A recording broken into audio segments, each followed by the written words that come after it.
백이가 입에 뭔가를 물고 달려와 옥분의 손바닥에 떨어뜨렸습니다. 이게 뭐야? 옥분의 손이 부들부들 떨리기 시작했습니다. 그것은 딸 윤미래가 사라지던 그날 목에 걸고 나갔던 목걸이였습니다. 미래야. 미래 목걸이야. 옥분은 털썩 주저앉았습니다. 30년 동안 어디에 있었는지 모르던 딸의 흔적이 자기 집 뒤뜰에서 나온 것입니다. 마당 깊은 집, 그리고 백이 산골 마을에 봄이 찾아왔습니다. 겨우내 얼어붙었던 땅이 조금씩 녹기 시작하고 마당 한쪽에서는 진달래, 봉우리가 수줍게 고개를 내밀고 있었습니다. 윤옥부는 늦은 오후 대문 앞에서 진돗개 백이를 바라보며 작은 밥그릇에 사료를 담고 있었습니다. 백이야, 밥 먹어라. 옥분의 목소리는 오랜 세월 혼자 살아온 사람의 그것처럼 조용하고 담담했습니다. 하지만 백이에게 말을 건넬 때만큼은 어딘가 따스한 기운이 배어나곤 했죠. 백이는 꼬리를 살짝 흔들며 밥그릇 앞으로 다가갔습니다. 순백의 털에 갈색 반점이 군데군데 박힌 진돗개였는데 이미 나이가 제법 들어 보였습니다. 너라도 있어서 내가 버티지. 옥부는 백이의 머리를 쓰다듬으며 중얼거렸습니다. 혼잣말인지 백이에게 하는 말인지 모호한 그런 말이었죠. 이 마을에는 한때 동네 유지가 살던 집이 있었습니다. 바로 옥분이 지금 혼자 지키고 있는 이 집이었죠. 대문부터 앞마당까지 그리고 뒤뜰까지 제법 넓은 터에 자리 잡은 기와집이었습니다. 옥부는 마당 한쪽에 놓인 평상에 앉아 백이가 밥을 먹는 모습을 지켜봤습니다. 저녁 해가 서쪽 산 너머로 기울어가고 있었고 마당에는 길다란 그림자가 드리워지고 있었죠. 이런 고요한 시간이 옥분에게는 하루 중 가장 견디기 어려운 순간이기도 했습니다. 너무나 조용해서 귓속에서 맴도는 옛날 기억들이 더욱 선명해지곤 했거든요. 어머니, 저 학교 다녀올게요. 문득 귓가에 맴도는 목소리. 30년 전 그 화창한 봄날 아침에 현관문을 나서며 인사하던 딸의 목소리였습니다. 윤미래. 그때 17살이었던 외동딸이었죠. 마을에서 가장 유순하고 착하다고 소문났던 여고생이었습니다. 옥부는 고개를 저으며 그런 생각을 떨쳐내려 했습니다. 하지만 이 집 구석구석에는 미래의 흔적이 너무나 많이 남아 있었죠. 미래가 좋아하던 진달래가 피는 마당 한쪽, 미래가 숙제하던 방 창가, 미래가 어머니 도와 빨래 널던 뒤뜰까지. 왈. 갑자기 백이가 마당 한쪽을 향해 짖기 시작했습니다. 옥부는 고개를 들어 백이가 짖는 방향을 바라봤습니다. 뒤뜰 쪽이었는데 특별히 이상한 건 보이지 않았습니다. 왜 그러냐, 백이야? 하지만 백이는 계속해서 뒤뜰을 향해 짖어댔습니다. 그러더니 갑자기 그쪽으로 달려가기 시작했죠. 옥부는 서둘러 평상에서 일어나 백이를 따라갔습니다. 야야, 백이야. 거기서 뭐 하는 거야? 뒤뜰에 도착해 보니 백이가 땅을 열심히 파헤치고 있었습니다. 앞발로 흙을 파내고 코를 박고 킁킁거리고 다시 파고 마치 뭔가 중요한 걸 찾고 있는 것처럼 보였습니다. 쥐새끼나 잡아보다. 옥부는 그렇게 생각하며 백이를 그냥 두었습니다. 진돗개들이 원래 후각이 뛰어나서 작은 동물들을 잘 찾아내곤 하니까요. 하지만 뭔가 이상했습니다. 백이가 파고 있는 그 자리는 평소보다 훨씬 깊숙이 파들어가고 있었거든요. 백이야, 그만해. 마당 다 망가뜨리게. 옥분이 백이를 말렸지만 백이는 옥분의 말을 듣지 않고 계속 땅을 팠습니다. 마치 무언가에 홀린 것처럼 말이죠. 결국 옥부는 백이를 억지로 끌어안고 집 안으로 들어갔습니다. 그날 밤 옥부는 잠자리에 누워서도 백이의 이상한 행동이 계속 신경 쓰였습니다. 10년을 이 집에서 함께 살아온 백이었는데 오늘처럼 이상하게 구는 건 처음이었거든요. 혹시 무슨 일이 생기는 건 아닐까 하는 불안한 마음이 들었습니다. 창밖으로는 봄바람이 살랑살랑 불어와 창문을 흔들고 있었고 마당에서는 배기가 낮게 낑낑거리는 소리가 들려왔습니다. 옥부는 이불을 머리까지 끌어올리며 눈을 감았습니다. 내일이면 배기도 평소처럼 돌아올 거라고 생각하면서 말이죠. 목걸이 하나 무너지는 일상. 다음 날 아침 옥부는 평소처럼 일찍 잠에서 깼습니다. 창문 너머로 들어오는 햇살이 따스했고 마당에서는 참새들이 지저귀는 소리가 들려왔죠. 하지만 뭔가 이상했습니다. 평소라면 옥분이 일어나는 소리만 들어도 꼬리를 흔들며 달려오던 배기가 보이지 않았거든요. 배기야, 어디 있냐? 옥분은 잠옷 차림 그대로 마루에 나가 배기를 불렀습니다. 그런데 배기는 어젯밤 그 자리 뒤뜰에서 여전히 땅을 파고 있었습니다. 온몸이 흙투성이가 되어서 말이죠. 이 녀석이 정말 밤새 뭘 한 거야? 옥부는 어이없다는 표정으로 배기에게 다가갔습니다. 그런데 가까이 가보니 배기가 판 구덩이가 어제보다 훨씬 더 깊어져 있었습니다. 거의 무릎 정도까지 들어갈 만큼 깊었죠. 배기야, 도대체 뭘 찾는 거야? 바로 그때였습니다. 배기가 갑자기 입에 뭔가를 물고 옥분에게 달려왔습니다. 꼬리를 살랑살랑 흔들면서 마치 자랑하는 것처럼 말이죠.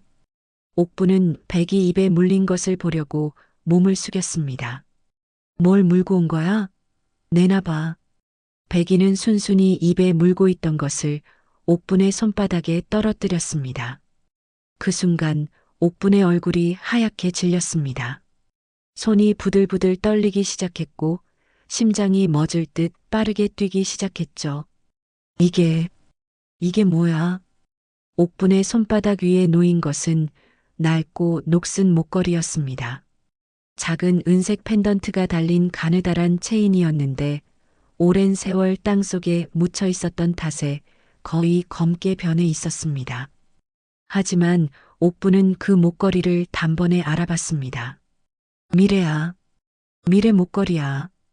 그것은 분명히 딸 윤미래가 사라지던 그날 목에 걸고 나갔던 목걸이였습니다.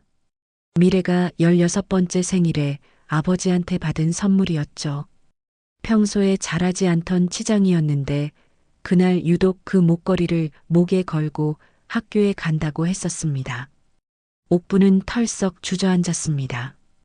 다리에 힘이 빠져서 서 있을 수가 없었거든요. 30년 동안 어디에 있었는지 모르던 딸의 흔적이 자기 집 뒤뜰에서 나온 것입니다. 그것도 하필 배기가 찾아낸 것이었죠. 미래야, 미래가 여기 있었다는 거야? 옥분의 목소리는 떨리고 있었습니다. 기쁨인지 두려움인지 알 수 없는 복잡한 감정이 가슴 속에서 소용돌이치고 있었습니다. 딸의 흔적을 찾은 것은 기뻤지만 동시에 끔찍한 진실과 마주할지도 모른다는 두려움이 몰려왔거든요. 백이는 옥분 옆에 조용히 앉아서 옥분을 바라보고 있었습니다. 마치 자신이 중요한 일을 해냈다는 걸 아는 것처럼 말이죠. 옥분은 떨리는 손으로 백이의 머리를 쓰다듬었습니다. 고마워, 백이야. 정말 고마워. 옥분은 목걸이를 꼭 쥐고 집 안으로 들어갔습니다. 손이 너무 떨려서 문고리를 제대로 잡기도 어려웠죠.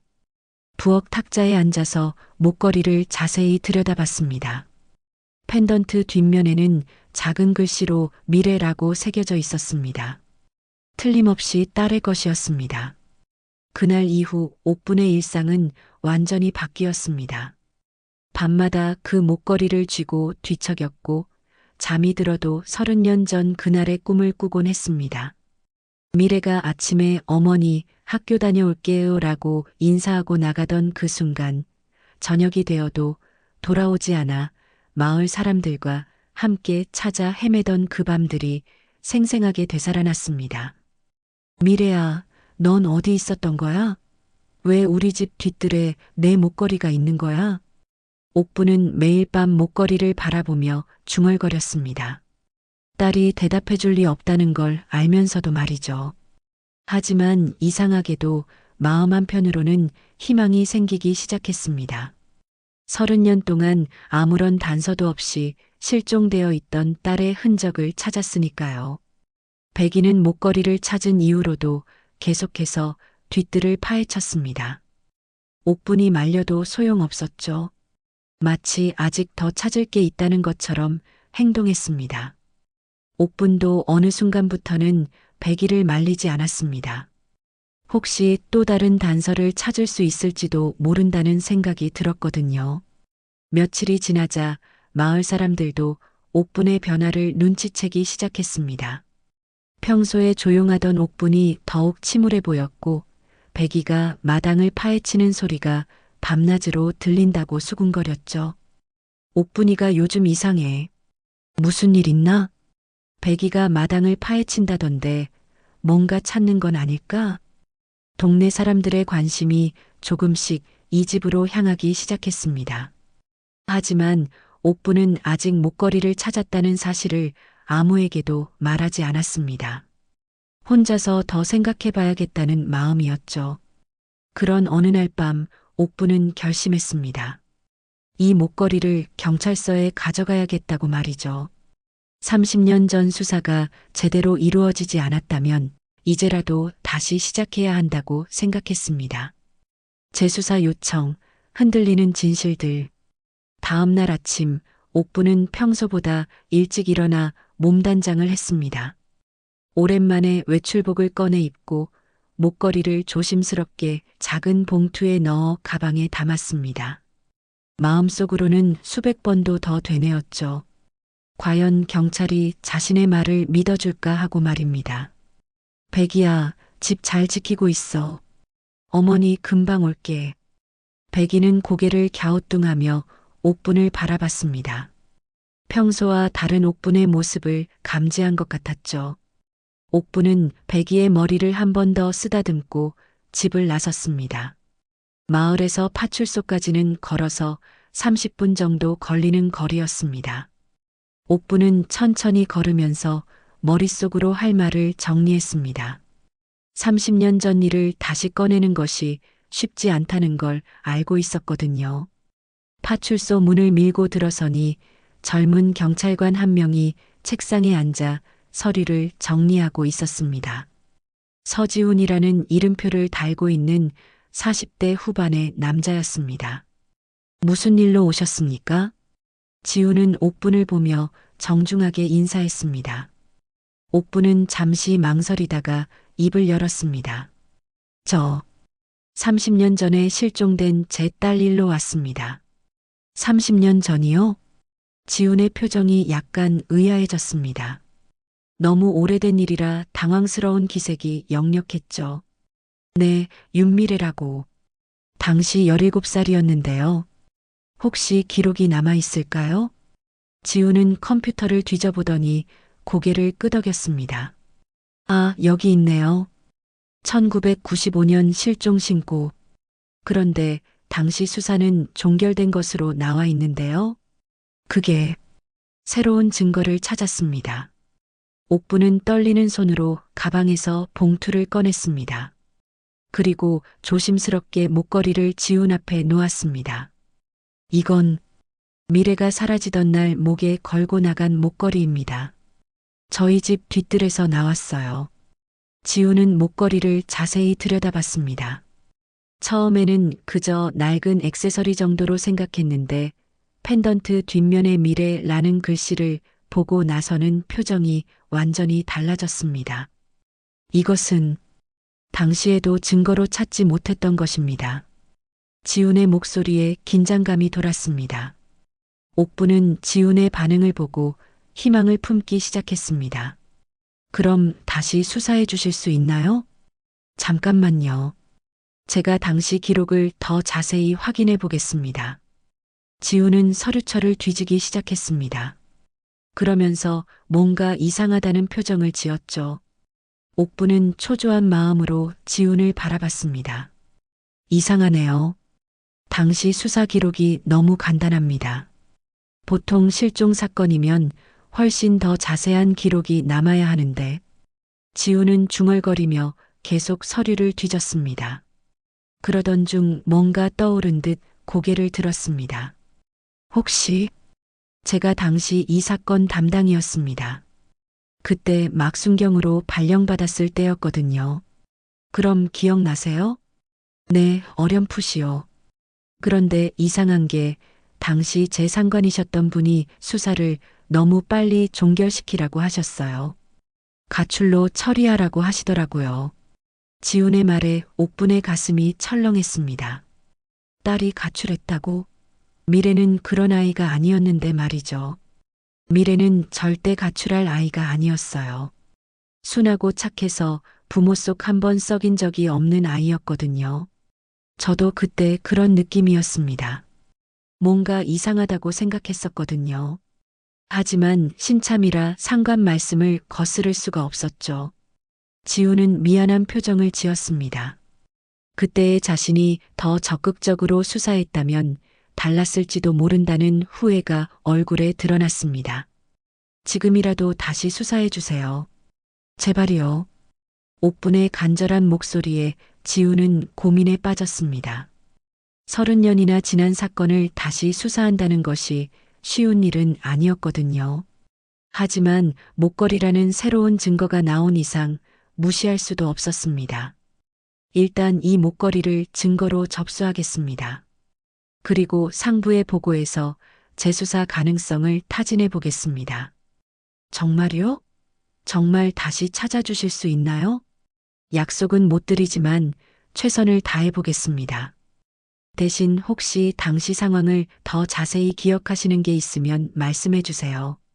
옥부는 30년 전 그날을 떠올려 봤습니다. 미래가 마지막으로 집을 나서던 그 아침, 평소와 다른 점이 있었는지 생각해 봤죠.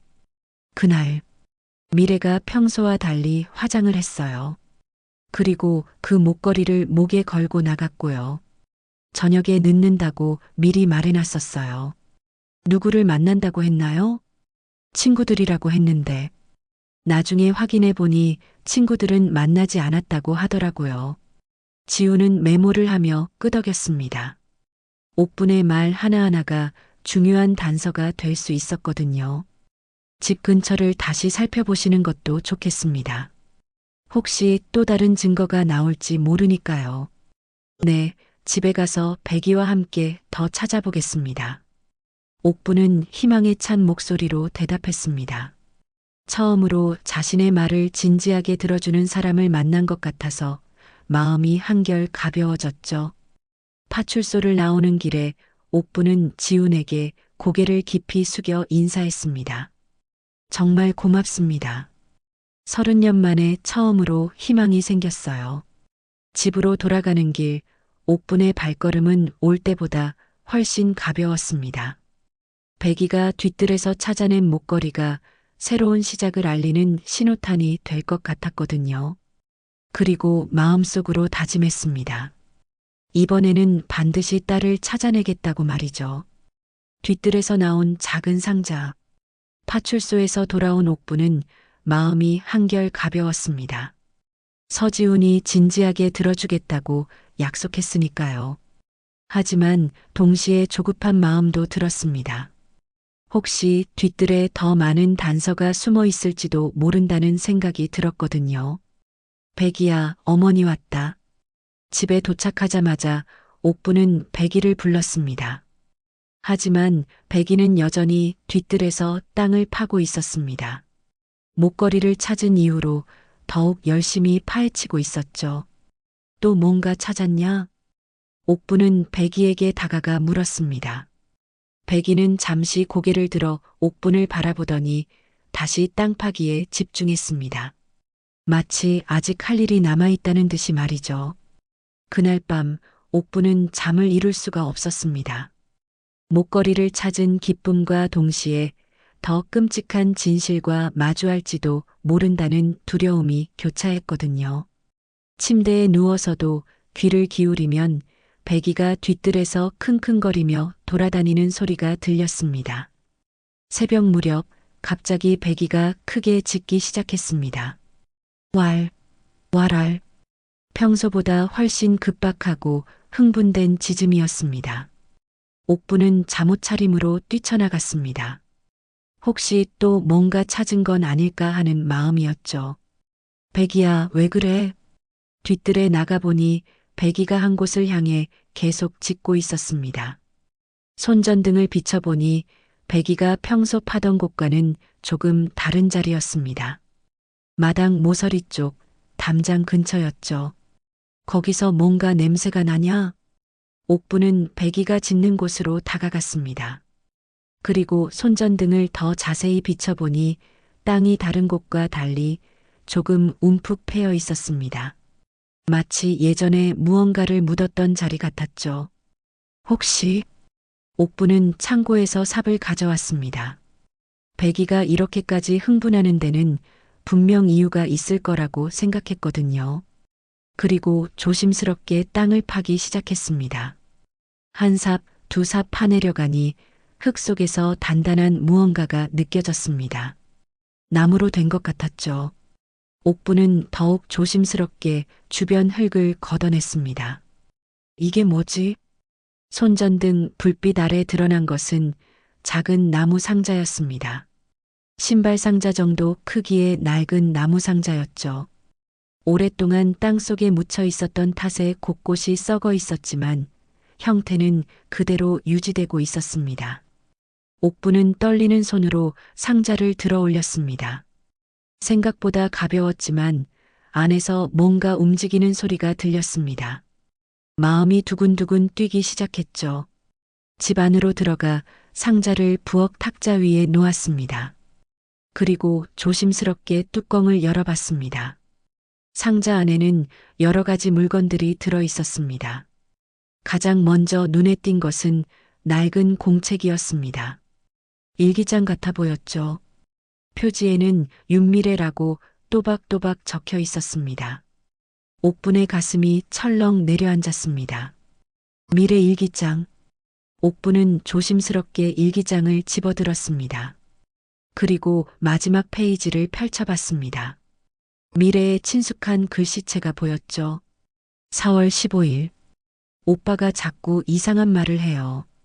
나를 어딘가에 가두려고 한다는 기분이 들어요. 무서워요.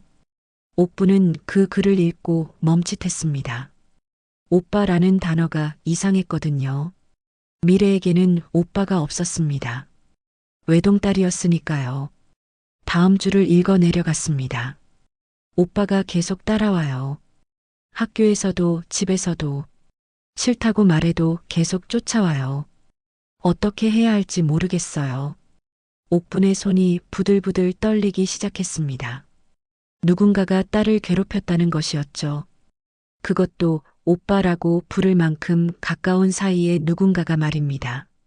상자 안에는 일기장 외에도 다른 물건들이 있었습니다. 미래가 즐겨하던 머리핀 몇 개, 그리고 낡은 손수건 하나가 들어 있었습니다. 그런데 그 손수건에는 갈색으로 변한 얼룩이 묻어 있었습니다. 이건 피야. 옥부는 손수건을 자세히 들여다봤습니다. 분명히 피로 보이는 얼룩이었습니다. 그것도 제법 많은 양이었죠. 옥분의 온몸에 소름이 돋았습니다. 손수건 한쪽 모서리에는 이니셜이 수놓아져 있었습니다. P, B, L이라고 적혀 있었죠. 미래의 이니셜이 아니었습니다. 그럼 이 손수건은 누구 것일까요? 옥부는 머릿속에서 그 이니셜에 맞는 사람을 찾아봤습니다. P, B, L. 갑자기 한 사람이 떠올랐습니다. 박불래. 자신의 오랜 친구였던 박불래의 이니셜이었습니다. 설마 불래가? 하지만 박불래의 손수건이 왜 미래의 물건들과 함께 묻혀 있는 걸까요? 그것도 피가 묻은 채로 말이죠. 옥부는 점점 더 큰 의혹에 빠져들었습니다. 일기장을 다시 펼쳐서 앞쪽 페이지들을 읽어봤습니다. 미래가 누군가에게 괴롭힘을 당하고 있다는 내용이 계속 나왔습니다. 그리고 그 누군가를 오빠라고 부르고 있었죠. 4월 10일, 오빠가 또 따라왔어요. 이제 정말 무서워요. 4월 12일, 오빠가 나만 보면 이상한 눈으로 봐요. 엄마에게 말씀드려야 할까요?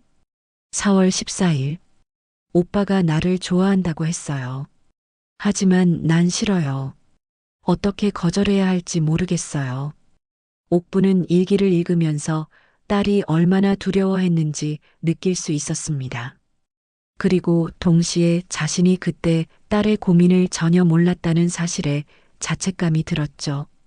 백이는 옥분 곁에 조용히 앉아서 옥분을 바라보고 있었습니다. 마치 자신이 중요한 단서를 찾아준 것을 자랑스러워하는 것 같았습니다. 백이야, 고마워. 정말 고마워. 옥부는 백이의 머리를 쓰다듬으며 말했습니다. 그리고 마음속으로 다짐했습니다. 이제 진실에 한 걸음 더 가까워졌다고, 반드시 끝까지 찾아내겠다고 말이죠. 숨기고 있던 자, 침묵의 벽. 다음 날 아침, 옥부는 잠을 거의 이루지 못했습니다. 밤새 미래의 일기장을 읽고 또 읽었거든요. 읽을 때마다 새로운 의혹들이 꼬리를 물고 일어났습니다. 특히 P, B, L 이니셜이 새겨진 피 묻은 손수건이 계속 마음에 걸렸죠.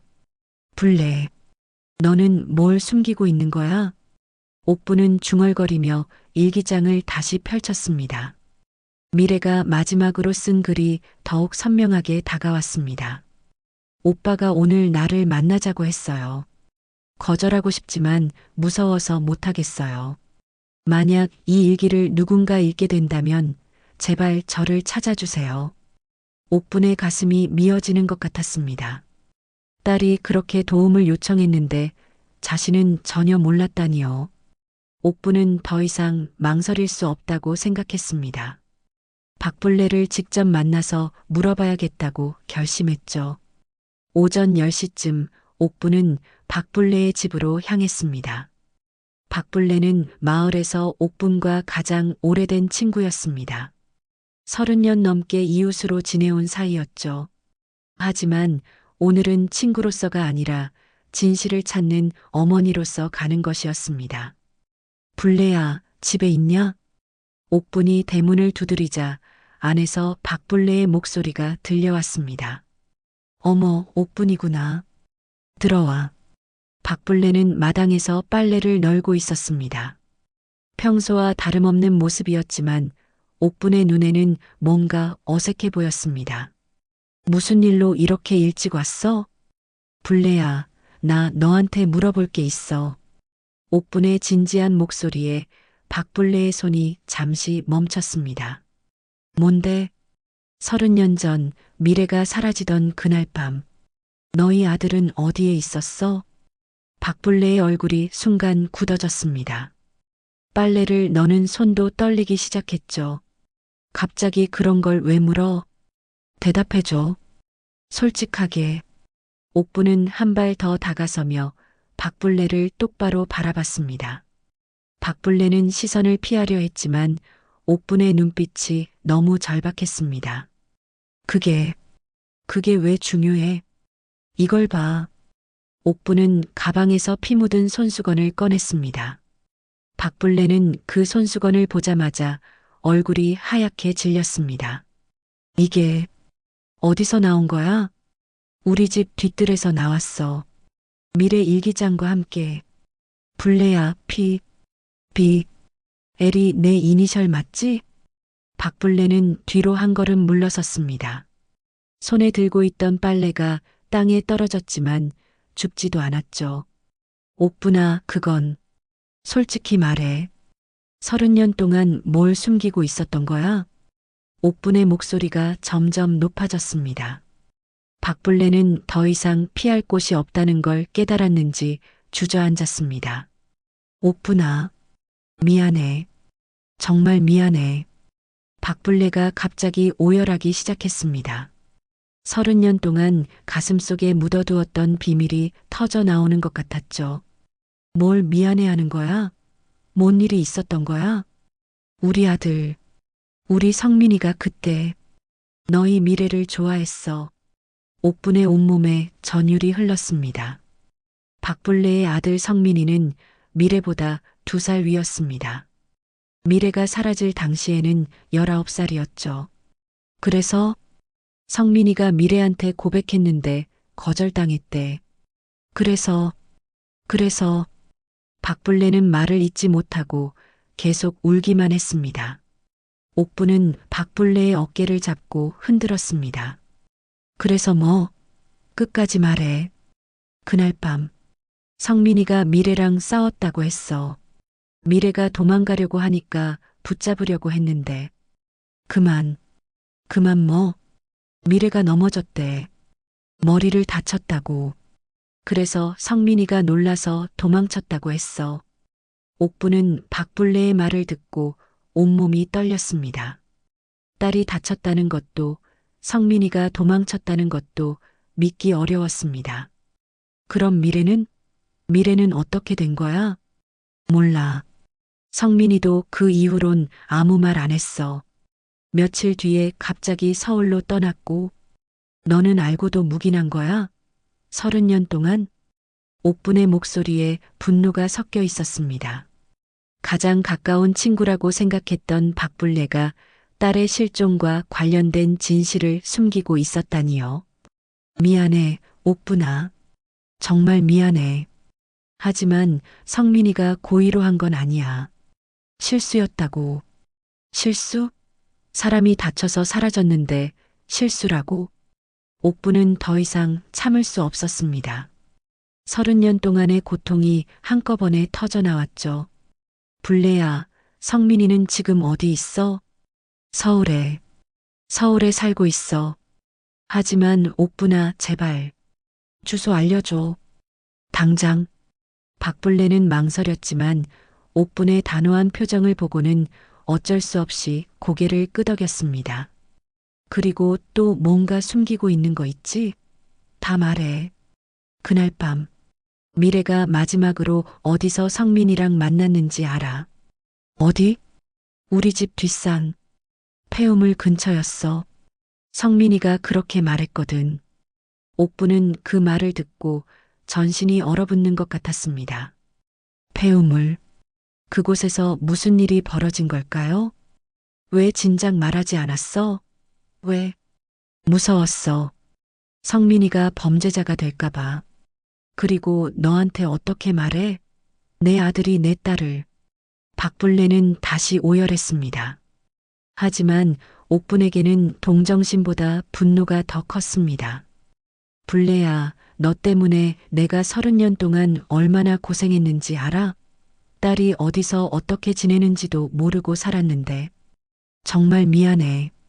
용서해줘. 옥부는 더 이상 박불레와 대화하고 싶지 않았습니다. 당장 폐우물로 가보고 싶었거든요. 혹시 그곳에 딸의 흔적이 남아있을지도 모르니까요. 오늘 밤에 폐우물로 갈 거야. 경찰이랑 함께. 옥부나 제발.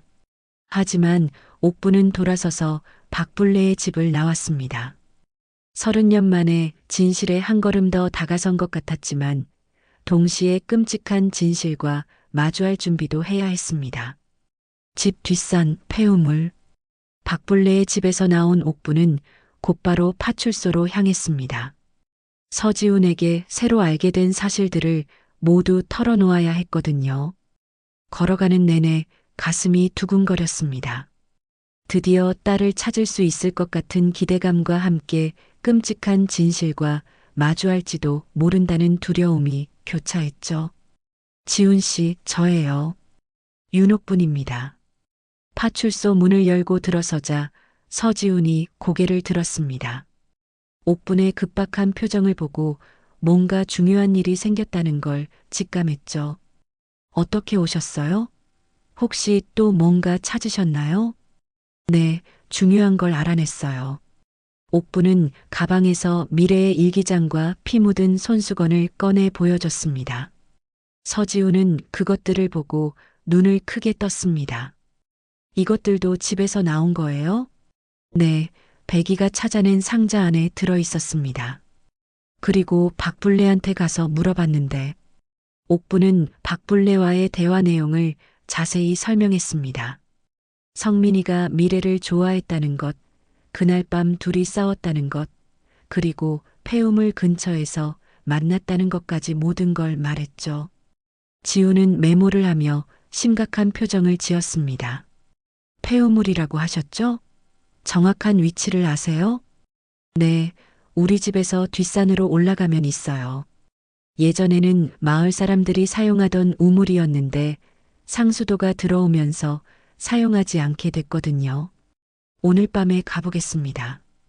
혹시 증거가 남아있을지 모르니까요. 지훈의 말에 옥부는 안도의 한숨을 쉬었습니다. 드디어 진짜 수사가 시작되는 것 같았거든요.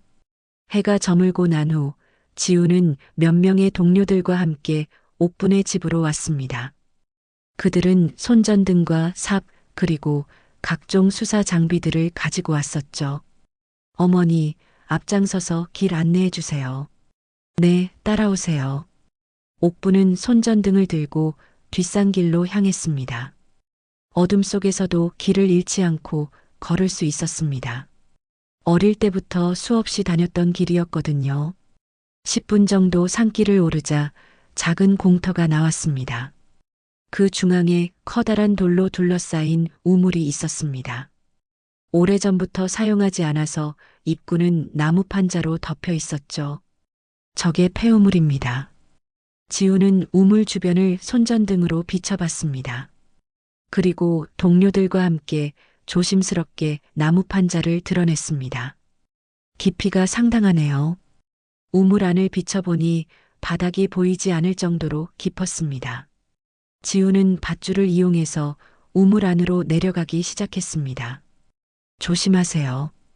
옥부는 걱정스러운 마음으로 지켜봤습니다. 혹시 그 안에서 딸의 흔적을 찾을 수 있을까 하는 기대와 두려움이 동시에 몰려왔거든요. 한참 후 우물 아래에서 지훈의 목소리가 들려왔습니다. 여기 뭔가 있습니다. 옥분의 가슴이 철렁 내려앉았습니다. 지훈의 목소리에 긴장감이 가득했거든요. 뭔가 있어요? 네, 뼈 조각들이 보입니다. 그리고 옷 조각도 있고요. 지훈은 조심스럽게 발견한 것들을 수거하기 시작했습니다. 작은 뼈 조각들과 낡은 천 조각, 그리고 부서진 액세서리 조각들이었습니다. 우물에서 올라온 지훈의 얼굴은 심각했습니다. 손에는 증거품들이 담긴 봉투를 들고 있었죠. 이것들을 정밀 감식해 봐야겠습니다. 혹시 윤미래 씨의 것인지 확인해 보겠습니다. 옥부는 그 증거품들을 보며 무릎이 꺾였습니다. 30년 동안 찾아 헤맸던 딸이 이런 곳에 있었다니요. 미래야, 미래가 여기 있었다는 거예요?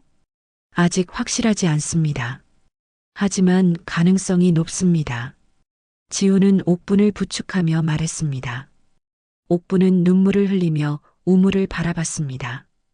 왜 이렇게까지? 그때였습니다. 지훈이 우물 안에서 하나를 더 발견했습니다. 잠깐, 이것도 있네요. 지훈이 들어 올린 것은 작은 치아였습니다. 사람의 어금니로 보였죠. 이것으로 DNA 검사를 할 수 있을 겁니다. 확실한 답을 얻을 수 있어요. 옥부는 그 치아를 보고 주저앉았습니다. 이제 정말 확실해졌습니다. 딸이 이곳에서 무슨 일을 당했다는 것이 말이죠.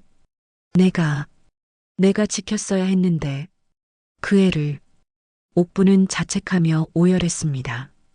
30년 동안 딸을 찾지 못한 것도 딸이 도움을 요청했을 때 몰라준 것도 모두 자신의 잘못 같았거든요.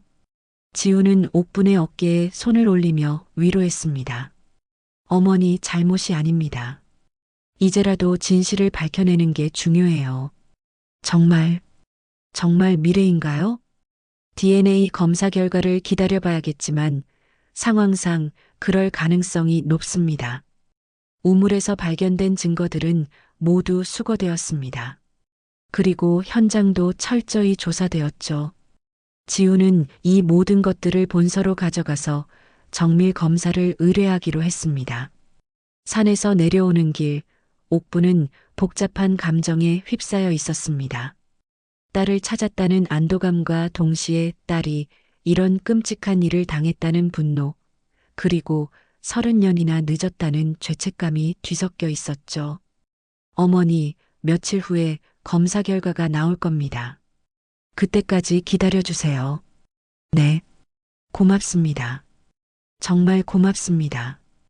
집에 돌아온 옥부는 백이를 꼭 안았습니다. 백이가 아니었다면 영원히 진실을 모르고 살았을지도 모르거든요. 고마워, 백이야. 내가 미래를 찾아준 거야. 백이는 옥분의 품에서 조용히 숨을 고르고 있었습니다. 마치 자신의 임무를 완수했다는 듯이 말이죠. 그날 밤 옥분은 처음으로 마음 편히 잠들 수 있었습니다. 비록 슬픈 진실이었지만 적어도 딸이 어디에 있는지 알게 되었으니까요. 그리고 마침내 딸에게 제대로 된 안식처를 만들어줄 수 있게 되었다는 안도감도 있었습니다. 오랜 시간 덮였던 이름 윤미래. 일주일이 지났습니다. 옥부는 매일 아침 일어나자마자 전화기를 바라봤습니다. 서지훈으로부터 DNA 검사 결과를 기다리고 있었거든요. 그 일주일은 옥분에게 가장 길고도 짧은 시간이었습니다. 길었던 이유는 하루하루가 너무 느리게 흘러갔기 때문이고, 짧았던 이유는 30년 만에 딸을 찾을 수 있다는 희망 때문이었죠.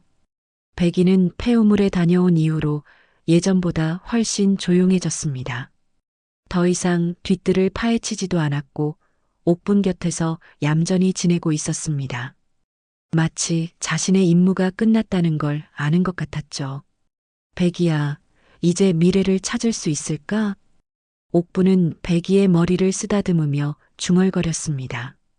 백이는 고개를 살짝 들어 옥분을 바라봤다가 다시 엎드렸습니다. 드디어 그 전화가 왔습니다. 목요일 오후 2시쯤이었죠. 여보세요? 어머니, 서지훈입니다. 검사 결과가 나왔습니다.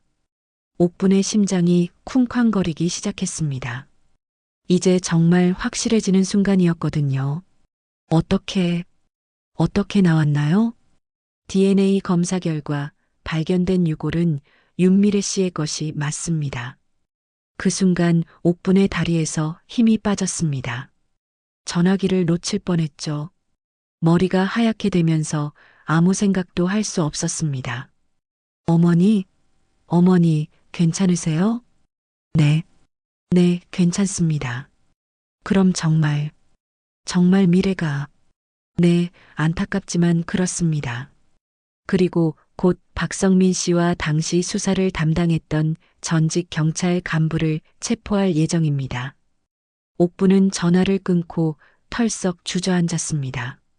30년 만에 딸을 찾았다는 안도감과 딸이 그런 끔찍한 일을 당했다는 절망감이 동시에 밀려왔습니다. 미래야, 엄마가 늦었구나. 정말 미안해. 옥부는 미래의 목걸이를 꺼내 가슴에 꼭 안았습니다. 이제야 딸에게 제대로 된 장례를 치러줄 수 있게 되었습니다. 그날 저녁 지역 뉴스에서 이 사건이 보도되었습니다. 30년간 미제로 남아있던 윤미래 양 실종 사건이 유골 발견으로 해결됐습니다. 경찰은 당시 피해자와 가까운 사이였던 박성민 씨를 용의자로 체포했으며 사건 은폐에 관여한 것으로 보이는 전직 경찰 간부도 함께 수사하고 있습니다. 뉴스 화면에는 옥분의 집과 폐우물 현장이 나왔습니다. 그리고 미래의 고등학교 졸업사진도 함께 방송됐죠. 피해자의 어머니 윤옥분 씨는 30년 만에 딸을 찾게 되었다며 진실을 밝혀준 경찰에게 감사하다고 전했습니다. 옥분은 뉴스를 보며 복잡한 심정이었습니다. 이제 온 동네 사람들이 이 사실을 알게 될 테니까요. 하지만 동시에 후련하기도 했습니다. 더 이상 혼자 짊어지고 있을 필요가 없어졌으니까요. 다음 날 박불레가 옥분의 집을 찾아왔습니다. 얼굴이 완전히 상기되어 있었고 눈이 퉁퉁 부어 있었습니다. 옥분아, 미안해. 정말 미안해. 박불레는 대문 앞에서 무릎을 꿇고 빌었습니다. 옥분은 그런 박불레를 내려다보며 복잡한 마음이었습니다. 불레야, 일어나. 용서해줘. 제발 용서해줘. 내가 진작 말했어야 했는데. 이제 와서 무슨 소용이야. 미래는 돌아오지 않는데. 옥분의 목소리는 차갑지도 따뜻하지도 않았습니다. 그저 담담했죠. 성민이가 어떻게 될까? 그건 법이 정할 일이야. 내가 정할 일이 아니고. 박불레는 더 이상 할 말이 없었습니다. 30년 동안 가슴에 묻어두었던 비밀이 모두 드러났으니까요. 며칠 후 정식 장례식이 치러졌습니다. 마을 사람들이 모두 참석했습니다. 비록 30년이 늦은 장례식이었지만 미래를 기억하는 사람들이 많이 와주었죠. 미래야, 이제 편히 쉬어라. 옥부는 미래의 영정 앞에서 중얼거렸습니다. 그리고 딸이 사라지던 날 목에 걸고 나갔던 그 목걸이를 관 위에 올려놓았습니다. 엄마가 늦었지만 이제야 널 제대로 보내주는구나. 장례식장에는 많은 사람들이 와서 조의를 표했습니다. 미래의 고등학교 동창들도 왔고 마을 사람들도 모두 참석했습니다. 심지어 서지훈도 개인적으로 찾아와서 인사를 했죠. 어머니, 정말 고생 많으셨습니다. 늦었지만 진실을 밝혀낼 수 있어서 다행입니다. 고맙습니다. 지훈 씨가 아니었다면 영원히 모르고 살았을 거예요. 장례를 마친 후 옥부는 미래를 마을 공동묘지에 안장했습니다. 아버지 오만식의 무덤 옆이 아닌 조용하고 햇볕이 잘 드는 곳을 골랐죠. 미래야, 여기서 편히 쉬어. 엄마가 자주 올게. 묘비에는 간단하게 새겨 넣었습니다. 사랑하는 딸 윤미래. 1978년 3월 15일 - 1995년 4월 15일. 영원히 그리워합니다. 옥부는 묘 앞에 미래가 좋아했던 진달래를 심었습니다. 내년 봄이 되면 예쁜 꽃이 필 거라고 생각하니 마음이 조금 편해졌습니다. 박성민은 결국 살인 혐의로 기소되었고 당시 수사를 은폐한 전직 경찰 간부도 함께 처벌받게 되었습니다. 30년이 지나서야 정의가 실현된 것이죠. 그날 밤 옥부는 백이와 함께 마당에 앉아 있었습니다. 하늘에는 별이 총총히 떠 있었고 봄바람이 살랑살랑 불고 있었습니다. 백이야, 고마워. 정말 고마워. 내가 미래를 찾아준 거야. 백이는 옥분의 품에서 조용히 숨을 고르고 있었습니다. 이제야 평화로운 밤을 맞이할 수 있게 되었습니다. 옥부는 목걸이 대신 미래의 사진을 가슴에 품고 있었습니다. 이제는 딸이 어디서 무엇을 하고 있는지 궁금해하지 않아도 되었습니다. 딸은 이제 평안한 곳에서 쉬고 있으니까요. 봄날의 마당, 그리고 그 후 몇 달이 흘렸습니다. 여름을 지나 가을이 오고 다시 겨울을 보내고 나니 어느새 새로운 봄이 찾아왔습니다. 옥분의 마당에는 작년과 똑같이 진달래가 피기 시작했습니다. 하지만 이번 봄은 지난해와는 완전히 달랐습니다. 옥분의 마음속에 있던 무거운 짐 하나가 사라졌거든요. 백이는 마당 한쪽에서 따스한 햇볕을 쬐며 낮잠을 자고 있었습니다. 나이가 더 들어서 예전만큼 활발하지는 않았지만 여전히 옥분의 든든한 동반자였습니다. 더 이상 뒤뜰을 파헤치지도 않았고 평온한 일상을 보내고 있었죠. 백이야, 날씨 좋다. 옥부는 백이 옆에 평상을 놓고 앉았습니다. 손에는 뜨개질 바늘과 털실이 들려 있었습니다. 요즘 새로운 취미를 찾았거든요. 마을 부녀회에서 배운 뜨개질이었습니다. 미래 무덤에 갖다 놓을 방석을 떠야지. 옥부는 중얼거리며 뜨개질을 시작했습니다. 매주 토요일마다 미래의 무덤을 찾아가는 것이 일상이 되었거든요. 그때마다 새로운 꽃을 가져다 놓거나 미래가 좋아했을 만한 것들을 챙겨가곤 했습니다. 어머니, 안녕하세요. 대문 너머로 익숙한 목소리가 들려왔습니다. 서지훈이었습니다. 사건이 해결된 이후로도 가끔 안부를 묻기 위해 찾아오곤 했죠. 어머, 지훈 씨. 들어와요. 지훈은 손에 작은 꽃다발을 들고 들어왔습니다. 미래양 무덤에 갖다 드리라고 가져왔습니다. 고마워요. 정말 고마워요. 옥부는 지훈의 마음씨에 감동했습니다. 사건 담당자로서의 의무를 넘어서 진심으로 관심을 보여주는 것 같았거든요. 어머니, 요즘 어떻게 지내세요? 한결 마음이 편해졌어요. 미래가 어디 있는지 알고 나니까 밤에 잠도 잘 오고요. 실제로 옥부는 미래의 장례를 치른 이후로 훨씬 평온해졌습니다. 30년 동안 가슴을 짓누르고 있던 궁금증과 걱정이 사라졌으니까요. 박성민 씨 재판은 어떻게 되고 있나요? 곧 선고가 나올 예정입니다. 무기징역이 될 가능성이 높습니다. 그렇군요. 옥분의 대답은 담담했습니다. 예전 같으면 분노에 차서 더 무거운 처벌을 받았을 텐데 이제는 그런 감정조차 무덤덤해졌습니다. 복수보다는 미래가 편히 쉬는 게 더 중요해요. 지우는 옥분의 말에 고개를 끄덕였습니다. 정말 대단한 어머니라는 생각이 들었거든요. 혹시라도 그 아이가 이 마당에서 편히 쉬길 바라는 거라면 여기 기념비 하나라도 남겨드리죠.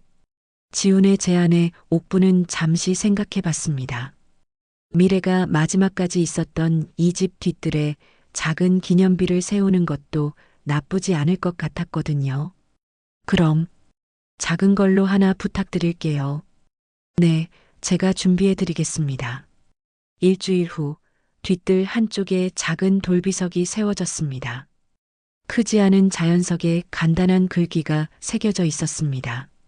그리운 딸 윤미래를 기리며 옥부는 그 비석 앞에 작은 화분을 놓았습니다. 미래가 좋아했던 진달래를 심은 화분이었죠. 미래야, 여기서도 편히 쉬거라. 이제 옥분에게는 두 곳에서 딸을 만날 수 있는 장소가 생겼습니다. 공동묘지의 무덤과 집 뒤뜰의 작은 비석이었죠. 그날 오후 박불레가 조심스럽게 찾아왔습니다. 사건이 해결된 이후로 처음 보는 얼굴이었습니다. 옥분아, 들어가도 될까? 들어와. 박불레는 수척해져 있었습니다.